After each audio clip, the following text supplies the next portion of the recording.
ഡൽഹിയിൽ നീറ്റ് പരീക്ഷാ ക്രമക്കേടിനെതിരെ CJP cockroach Janata party നടത്തിയ പ്രതിഷേധത്തിനോട് ആഭിമുഖ്യം പ്രകടിപ്പിച്ച് ഇവിടുത്തെ എല്ലാ രാഷ്ട്രീയ പാർട്ടികളും മുന്നോട്ട് വന്നു.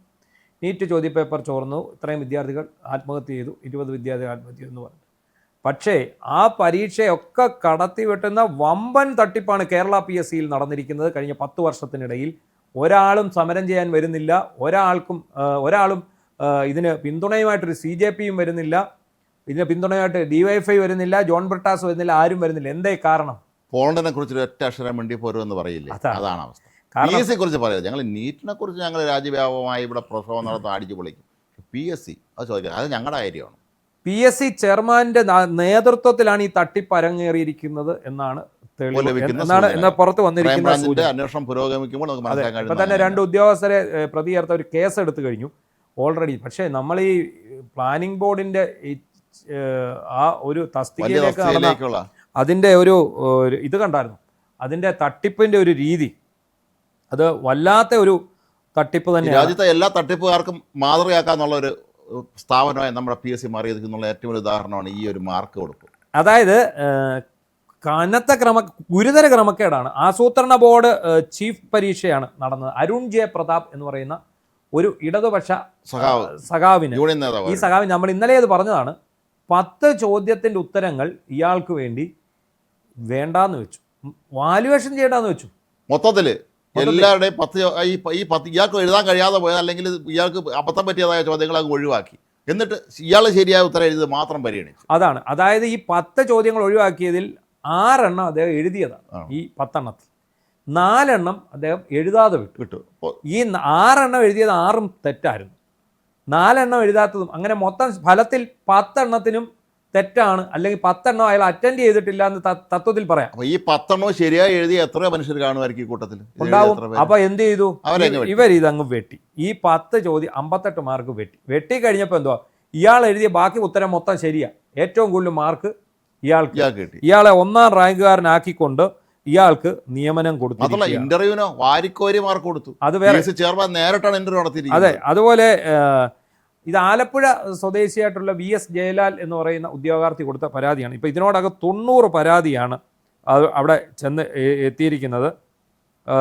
ഈ വളരെ കുറഞ്ഞ മാർക്കാണ് ഇയാൾക്ക് എഴുത്ത് പരീക്ഷയിൽ കിട്ടിയത്.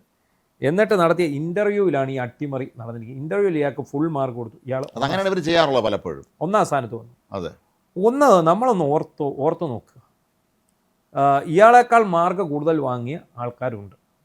അവരെ ആരെയും അവിടെ എടുത്തിട്ടില്ല. ഒരു തസ്തികയ്ക്കാണ് ഇത് ഏറ്റവും പ്രധാനപ്പെട്ട ഒരു പോസ്റ്റാണ്. ഇയാൾ വാട്ടർ അതോറിറ്റിയിലോ മറ്റേ യൂണിയൻ നേതാവാണ്. അതെ, അപ്പോൾ അയാൾ പറഞ്ഞിരിക്കുന്നത് എന്തോന്നറിയാം, ഞാൻ പരീക്ഷ എഴുതിയെന്ന് മാത്രമേ എനിക്കറിയൂ, ബാക്കിയൊന്നും എനിക്കറിയാം, ഒന്നും ഓർമ്മയില്ല. ബാക്കി PSC ആണ് ചെയ്തത്. ഇന്റർവ്യൂ നടത്തി, ഞാൻ ഗംഭീര പെർഫോമൻസ്. എന്നിട്ട് അയാളുടെ ഒരു ആശങ്ക എന്താണ്, ഇതിപ്പോൾ എൻ്റെ ജോലി നഷ്ടമാകുന്ന അവസ്ഥയിൽ വന്നിരിക്കും. അയ്യോ, ഈ ഇത്രയും വലിയ ക്രമക്കേട് ഇത് PSCയുടെ ചെയർമാൻ അറിയാതെയാണോ ഇത് നടക്കുക? ഇതിലെ ബാക്കി ഉദ്യോഗാർത്ഥികളെ മുഴുവൻ വഞ്ചിച്ചുകൊണ്ട് ഇത്രയും വലിയൊരു ക്രമക്കേട് നടത്തി. ബാക്കി ഈ പറയുന്ന ഇതിനകത്ത് വേറെ എത്രയോ കഴിവുള്ള ഉദ്യോഗാർത്ഥികളുടെ മാർക്ക് പുറത്തു പോയിട്ടുണ്ട്. അങ്ങനെ ഒരാൾ ഇത് കൊടുത്തുകൊണ്ടാണല്ലോ അയാൾക്ക്. അല്ല, നമ്മൾ മനസ്സിലാക്കേണ്ട കാര്യം, ഈ ബൈജുവിന് തൊട്ട് മുമ്പ് PSC ചെയർമാൻ ആയിരുന്ന വ്യക്തിക്ക് ഇവർ എത്ര സാധനം കൊടുത്തു അങ്ങേർക്ക് എണ്ണാൻ പറ്റാത്ത അവസ്ഥയിലായിരുന്നു. PSC ചെയർമാനാക്കുന്നു, സക്കീർ ഹുസൈൻ വഖഫ് ബോർഡിൻ്റെ ചെയർമാനാക്കുന്നു, അതിന് അസംബ്ലിയിൽ സീറ്റ് കൊടുക്കുന്നു. അപ്പോൾ ഇതൊക്കെ തന്നെ എന്താണ്, ഉദ്ദിഷ്ട കാര്യത്തിന് ഉപകാരസ്മരണ തന്നെയാണ്. ഇനി ബൈജുവും LDF സർക്കാർ വന്നെങ്കിൽ ഈ പദവി കഴിയും പദ്ധതിന് എത്ര പദവി കിട്ടുമായിരുന്നു? അതാണ് നമ്മളിപ്പോൾ വേറെ ചിന്തിക്കേണ്ട കാര്യമുണ്ട്. ഇതിപ്പോൾ UDF സർക്കാർ അധികാരത്തിൽ വന്നിരുന്നില്ല, ഇതൊന്നും ആരും അറിയില്ല. ഈ പറയുന്ന അന്വേഷണം മൊത്തം എന്ത് ചെയ്യും? പരാതി വരും. നേരത്തെ ആലപ്പുഴക്കാരൻ പരാതി കൊടുത്തിട്ട് 1 വർഷമായിട്ട് പരാതി വരും. പരാതി വരുമ്പോൾ ഇവരെന്ത് ചെയ്യും? ആഭ്യന്തര വിജിലൻസ് സെല്ലിന് കൈമാറും. ഈ വിജിലൻസ് സെല്ല് അന്വേഷിച്ച് ക്ലീൻ ചിറ്റ് കൊടുക്കും. ഇതിവിടെ പതിവായിട്ട് നടന്നുകൊണ്ടിരിക്കുന്ന കാര്യമാണ്. പതിവായിട്ട് ഇതിവിടെ PSC ക്വസ്റ്റ്യൻ പേപ്പർ ചോർത്തിയിടത്തെല്ലാം ചോർത്തിയവന്മാർക്ക് ക്ലീൻ ചിറ്റ് കൊടുത്ത ചരിത്രമേ ഉള്ളൂ. അങ്ങനെ കയറിയവരൊക്കെ ഇപ്പോഴും സർവീസ് തുടരുന്നുണ്ട്. അവർക്കൊക്കെ ക്ലീൻ ചിറ്റ് കൊടുത്തിട്ടുണ്ട്. ഇതൊക്കെ ഒരു 10-30 വർഷം മുന്നിലേക്ക് അന്വേഷിക്കാമെങ്കിൽ 100 കണക്കിന് ആൾക്കാർ തടവ് ശിക്ഷ അനുഭവിക്കേണ്ടി വരും. 100 കണക്കിന് ആൾക്കാർ. കാരണം ഒന്നുകിൽ അവർ ചെയ്തത്, അല്ലെ അവരുടെ ബന്ധുക്കൾ ചെയ്ത്, അതല്ലെങ്കിൽ പാർട്ടിക്കാർ ചെയ്ത്, അതല്ലേ PSCയുടെ ഉദ്യോഗസ്ഥർ. PSC എന്ന് പറയുന്നത് ഈ അതൊന്ന് ഭരിക്കുന്ന ആളുകളുടെയൊക്കെ തന്നെ ഒരു കറവപ്പശുവായിരുന്നു. മനസ്സിലായില്ലേ? എല്ലാ കച്ചവടം നടത്തിയിട്ടുണ്ട് എല്ലാവരും. പിന്നെ ഇപ്പോൾ LDF ഭരിക്കുമ്പോൾ പിണറായി അവിടെ ഓഫീസിൽ നിന്ന് വിളിച്ച് പറയും, കൊടുക്കാൻ പറയും, നമ്മുടെ ആളാണ് എല്ലാം കൊടുത്തേക്കാൻ പറയും. തൂത്തുവാരി എല്ലാവരും ജോലിക്ക് എടുക്കുകയും ചെയ്തു. ഇത് വേറൊരു പരീക്ഷയാണ്. അതായത് ഇത് assistant professor in hotel management തസ്തിക, അസിസ്റ്റൻറ്റ് പ്രൊഫസർ.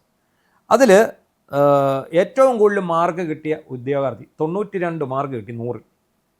അയാൾ ഔട്ടായി. ഇൻ്റർവ്യൂ കഴിഞ്ഞപ്പോൾ അയാൾ ഔട്ടായി. 27.67 മാർക്ക് കിട്ടിയ ആൾക്ക് ഇൻ്റർവ്യൂവും ഇൻ്റർവ്യൂവും കഴിഞ്ഞപ്പം 92 മാർക്ക് കിട്ടിയവൻ ഔട്ട്, 27 മാർക്ക് കിട്ടിയവൻ 1ാം റാങ്കിലാണ്. 1ാം റാങ്കിൽ അയാൾ വന്നിരിക്കുന്നു. അതാണ് ആലോചിക്കേണ്ടത്. അതായത് ഈ 27.67 മാർക്ക് മാത്രം കിട്ടിയ ഉദ്യോഗാർത്ഥിക്ക് 20 മാർക്കിൻ്റെ അഭിമുഖത്തിൽ മുഴുവൻ മാർക്കും കൊടുത്തു. അങ്ങനെയാണ് 1ാം റാങ്കിൽ എത്തിച്ചിരിക്കുന്നത്. അപ്പം ഹോട്ടൽ മാനേജ്മെൻറ്റ് വിഷയത്തിൽ നിലവിൽ UGCയും നെറ്റ് പരീക്ഷയും ഇല്ല. ഈ പ്രൊഫസർമാർക്ക് UGCയും നെറ്റും വേണ്ട. പകരം 55% മാർക്കോടെ ബിരുദാനന്തര ബിരുദവും അനുബന്ധ വിഷയങ്ങളിൽ UGC നെറ്റ് യോഗ്യതയുമാണ് വേണ്ടത്. ഈ 92 മാർക്ക് കിട്ടിയ ആൾക്ക് ഈ യോഗ്യതയെല്ലാം ഉണ്ട്. മാത്രമല്ല, നമ്മൾ അത്ഭുതപ്പെടേണ്ട കാര്യം, നമ്മൾ പലപ്പോഴും സർവകലാശാല, സഹകരണ മേഖല തുടങ്ങിയ ഒരുപാട് സ്ഥലങ്ങളിൽ നിയമനങ്ങളെല്ലാം PSCക്ക് വിടണം എന്ന് പണ്ടൊരു ആവശ്യം എപ്പോഴും ഉണ്ടായിരുന്നു. ഇതെന്തൊക്കെ അവിടെ സംഭവിച്ചിട്ടുണ്ടെങ്കിൽ ദൈവം തമ്പുരാനാണ്. അതാണ്. അപ്പോൾ ഈ ഞാൻ പറഞ്ഞ 92 മാർക്ക് നേടിയ വിദ്യാർത്ഥിക്ക് ഈ പറഞ്ഞ പിന്നെ യോഗ്യതകളെല്ലാം ഉണ്ട്. പോരാത്തതിന് PhD ഉണ്ട്, ഡോക്ടറേറ്റ് ഉള്ളയാളാണ്. അപ്പോൾ അങ്ങനെയാണ് അയാളെ അഭിമുഖത്തിന് പോലും ക്ഷണിച്ചില്ല. അപ്പം ഉദ്യോഗസ്ഥർക്ക് ഇങ്ങേർക്ക് അഭിമുഖത്തിന് പോലും ക്ഷണിച്ചിട്ടില്ല. പകരം എന്ത് ചെയ്തു? അതുപോലെ ഒരു അഭിമുഖത്തിന് 70% മാർക്ക് കൊടുക്കരുത്. അപ്പോൾ 20 മാർക്കാണെങ്കിൽ 14 മാർക്ക് വരെ കൂടുതലൊക്കെ കൊടുക്കാൻ പാടില്ല എന്നുള്ളതാണ് പറയുന്നത്. അപ്പോൾ ഇത് മറികടന്നാണ് മുഴുവൻ മാർക്കും നൽകിയത്. അപ്പോൾ ഇതിന് അഡ്വൈസ് മെമ്മോയും കൊടുത്തു കഴിഞ്ഞു ഈ 1ാം റാങ്കാരന്. അതായത് 27 മാർക്ക് കിട്ടിയവന് 1ാം റാങ്കും 92 മാർക്ക് കിട്ടിയവന് ഈ ലിസ്റ്റിൽ നിന്ന് ഔട്ടാകുകയും ചെയ്തിരിക്കുന്ന അത്യപൂർവമായ മാജിക്. അല്ല, ഇതേ മാജിക്ക് തന്നെയാണ് സർവകലാശാലകളിലെ അധ്യാപക നിയമനത്തിൽ, യൂണിവേഴ്സിറ്റി ഡിപ്പാർട്ട്മെൻറ്റുകളിൽ.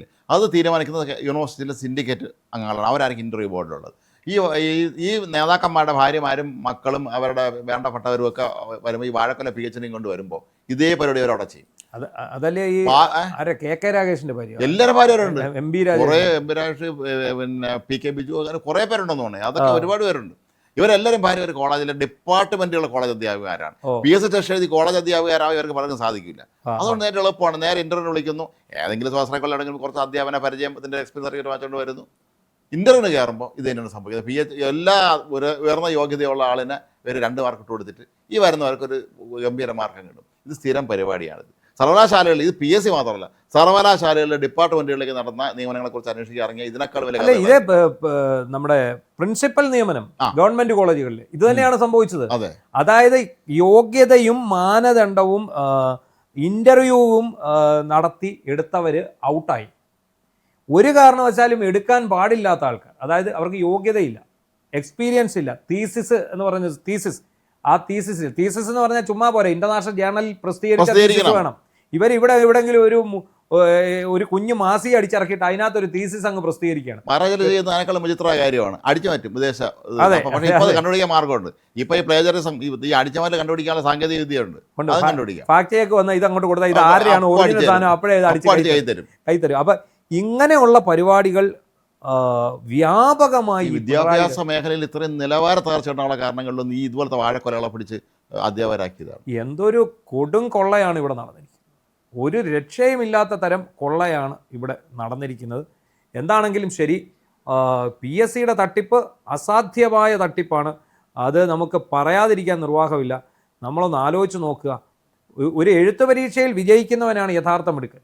ഇതിന് സംസ്ഥാന സർക്കാർ എന്തെങ്കിലും ചെയ്യുമെന്ന് എനിക്ക് വലിയ പ്രതീക്ഷയൊന്നുമില്ല. കാരണം ഈ ചില സ്ഥാപനങ്ങളിൽ അന്തം കമ്മിയുള്ള ഈ താൽക്കാലിക അടിസ്ഥാനത്തിൽ കനത്ത ശമ്പളത്തിൽ നിയമിച്ചവരെ പിരിച്ചുവിടേണ്ടതല്ലേ എന്ന് യൂത്ത് കോൺഗ്രസിലെ KS ചില പ്രവർത്തകർ ചെന്ന് കോൺഗ്രസിലെ ഉന്നതരത്തിൽ ചോദിച്ചപ്പോൾ അയ്യോ അവരെ എങ്ങനെ പിരിച്ചുവിടും എന്നാണ് അവരുടെ കമന്റ്. എന്നാണ് കഷ്ടമല്ലേ എന്നുള്ള രീതിയിലാണ് പറഞ്ഞതെന്നാണ്. അപ്പോൾ അതുകൊണ്ട് തന്നെ ഇവർക്കൊന്നും സ്ഥാനം നഷ്ടം വരാൻ സാധ്യത.